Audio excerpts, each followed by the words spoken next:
Hey guys, welcome back to my YouTube channel. आज का हमारा टॉपिक है स्टेरिलाइजेशन एंड सैनिटाइजेशन। इंट्रोडक्शन। एक कॉस्मेटोलॉजिस्ट को समय समय पर अपने कार्य के स्थान, ब्यूटी पार्लर अथवा सैलून को सफाई का भी ध्यान रखना अति आवश्यक है। पार्लर में हर प्रकार के व्यक्ति आते हैं जिन पर हम मेकअप टूल्स, औजार आदि का प्रयोग करते हैं, इसीलिए ब्यूटी पार्लर को सैनिटाइज करना अति आवश्यक है।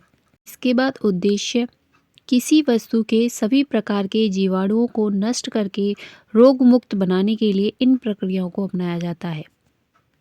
इसके बाद हम स्टेरिलाइजेशन समझेंगे।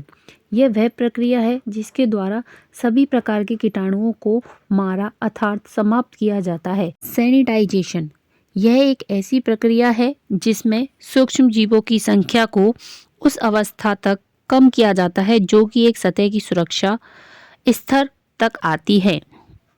स्टेरिलाइजेशन और सैनिटाइजेशन में सिर्फ इतना ही अंतर है कि जो स्टेरिलाइजेशन प्रक्रिया है वो पूर्ण तरह ही कीटाणुओं को नष्ट कर देती है, जबकि सैनिटाइजेशन कुछ प्रतिशत ही कीटाणुओं को नष्ट करती है। स्टेरिलाइजेशन की विधि दो प्रकार से काम करती है। एक है भौतिक एजेंट द्वारा, दूसरा है रासायनिक एजेंट द्वारा। इसमें हम भौतिक एजेंट के बारे में जानेंगे। भौतिक एजेंट 3 विधियों में काम करता है: परावैंगनी किरणें, शुष्क ताप एंड अर्धताप।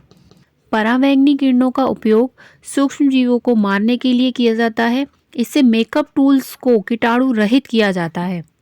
शुष्क ताप में बेकिंग के नाम से भी जाना जाता है, जैसे कि तौलिया, हेयर बैंड आदि सामान को कीटाणु मुक्त करता है। स्टेरिलाइजेशन कैबिनेट का तापमान कम से कम 100 डिग्री सेल्सियस होना चाहिए। आखिर में आपका तीसरा पॉइंट जो होता है वो है आर्द्रताप। आर्द्रताप की विधि को सामान्य भाषा में उबालना भी कहते हैं।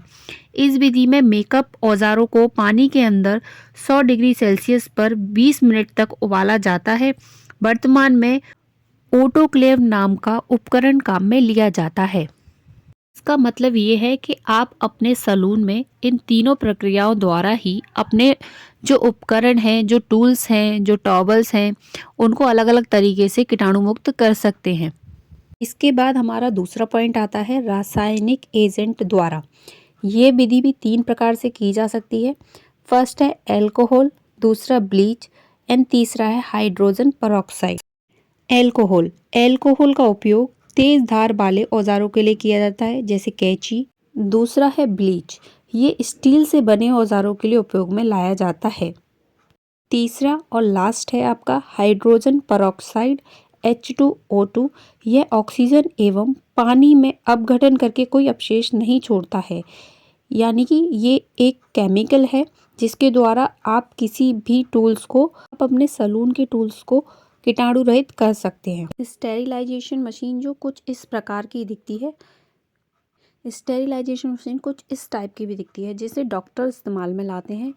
एवं सैनिटाइजिंग जो मशीन है वो इस टाइप की आती है। मार्केट में बहुत सी सैनिटाइजिंग जो मशीन्स हैं वो अवेलेबल होती हैं। उनका अलग अलग मॉडल होता है, अलग अलग काम होता है, तो आप मार्केट से किसी भी तरीके की सैनिटाइज मशीन ले सकते हैं।